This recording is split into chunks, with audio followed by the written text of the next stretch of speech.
5G. So, yung camera natin, ma'am, is naka 64 megapixel. Ikaw ang model ko. Then, sa more, pwede po kayong mag-video dito, front and back sabay.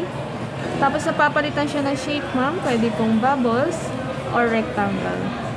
Then, kung mahilig naman kayong mag-video, ma'am, meron tayong stabilizer. 1080p na po yung resolution niya. Then, 60 fps. So, pag nag-video kayo, stable lang. So, hindi siya blurred kahit magtatakbo ka, ma'am. Then, kung ayaw nyo naman po ng stabilizer, pero mataas yung resolution ng video mo, up to 4K po yung resolution natin sa video. Then, yung front, dito siya. Naka 32 megapixel po. Then, sa volume, ma'am, naka 200 na po yung volume natin. Malakas siya. 300 pala. So, dito man kay Reno 11F, meron na tayong AI Link Boost. Mas binuboost yung signal sa mga lugar na may hina yung connectivity niya. Then, meron na rin siyang AI Eraser, which is pwede mong i-delete yung mga photo bomber sa photos mo. Mas maganda. Yes, ma'am.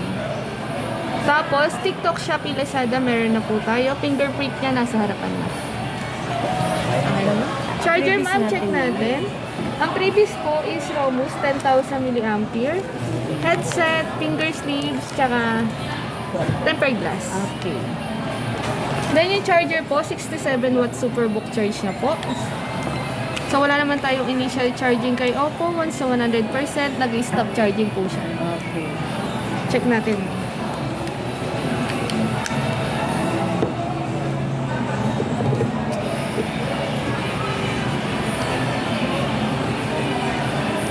So, magbublo po siya. Indicate na fast charging. 67 watts. So, 42 minutes full charge na siya. Then, yung battery pala ni Reno 11F is naka 5,000 mAh na.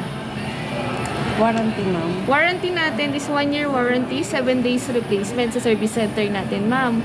Pero kung hindi nyo kayang dalhin sa service center, kinikater naman namin. Pwede nyo dalhin sa service, sa concept. Then kami magdadala. Para less hassle. Wag lang Tuesday, ma'am. Sarado po yung service center. Sige.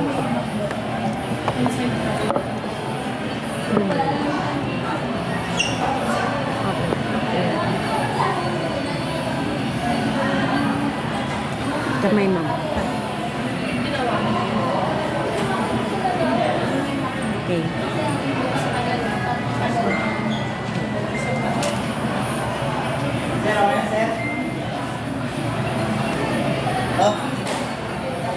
Okay na, ma'am. Thank you po. Wow. Search ko